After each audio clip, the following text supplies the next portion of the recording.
दिवसेंदिवस वाढणाऱ्या महागाईनं सामान्य माणूस चिंताग्रस्त होत चाललाय। इतर अनेक गोष्टींप्रमाणेच सध्या नारळाचा सुद्धा दर चर्चेत आहे आणि तो सुद्धा वाढलेला आहे। श्रीफळानं थेट 40 पार केले।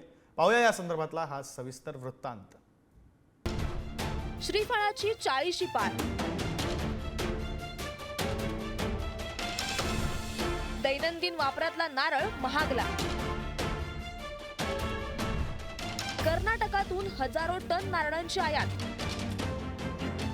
देवकार्यात, लग्न समारंभात, सण उत्सवात, मानपानात, गारहाण्यापासून ते अगदी जेवणापर्यंत सर्रास वापरला जाणारा नारळ आता महागलाय। थोडक्यात श्रीफळानं 40 पार केले असं म्हणता येईल। एका नारळात जवळजवळ 12 ते 13 रुपये किंमत वाढलेली आहे। कारण एक चतुर्थीपर्यंत नारळ स्थिर होतो। एक सर्वसाधारण जो दर होतो तो सामान्य माणसाक परवडणार होतो किंवा काय गरजेची गोष्ट असते त्याप्रमाणे तो होतो।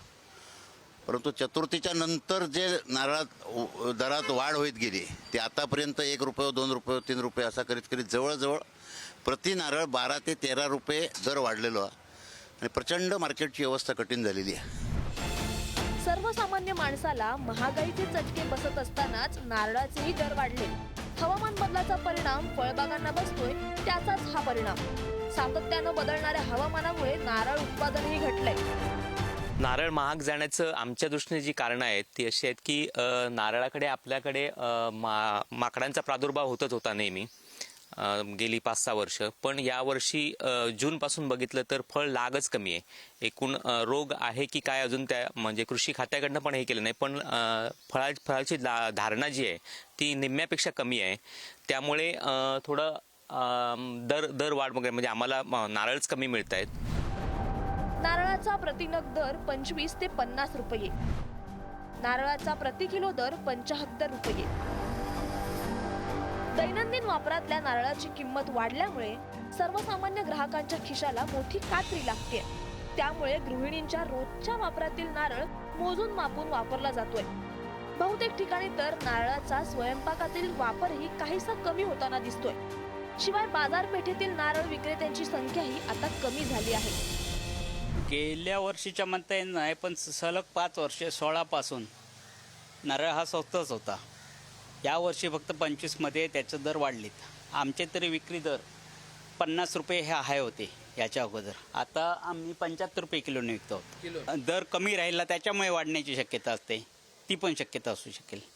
सलग 4-5 वर्ष दर कमी राहिल्यामुळे तो पण दर कधीतरी वाढतो पुढच्या ते वर्षी। नारळांचं उत्पादन कमी झाल्यानं बाजारात उपलब्ध नारळांची किंमत वाढली आहे। परिणामी सध्या सिंधुदुर्गात कर्नाटकवरून हजारो टन नारळ मागविले जात आहेत। कोकणामध्ये प्रामुख्याने सध्या आपल्या जेवणामध्ये वापरणार असणारा, तसेच लग्न समारंभ असेल, देवकार्य असेल, मानपान असेल, त्याच गारण्यासाठी सर्वच ठिकाणी आपण हे नारळ प्रामुख्याने वापरले जातात। आणि त्या नारळाचा दर हा 25 रुपये ते 50 रुपयापर्यंत वाढला आणि किलोला 75 रुपये आहे। व्यापाऱ्यांच्या म्हणण्यानुसार तो नारळ बाजारात आवक कमी झाली किंवा प्राण्यांचा त्रास असल्यामुळे सध्या उत्पन्न होत नाही, त्यामुळे कमी आहे। आणि सिंधुदुर्ग जिल्ह्यात येणारा नारळ हा केरळ, कर्नाटक या ठिकाणावरून येतो आणि त्यामुळे कुठेतरी ही आवक सर्व्हिस जास्त द्यावी लागते, पैसे जास्त मोजायला, त्यामुळे नारळ महाग झाला असं त्यांचं म्हणणं आहे। नेहमीच्या वापरातल्या नारळानं थेट 40 ते 50 रुपयांचा दर गाठल्याने सर्वसामान्यांच्या रोजच्या वापरातून नारळ गायब व्हायचे चिन्ह निर्माण झाले आहे। सिंधुदुर्गहून उमेश बुचडेसह रिद्धी म्हात्रे, पुढारी न्यूज।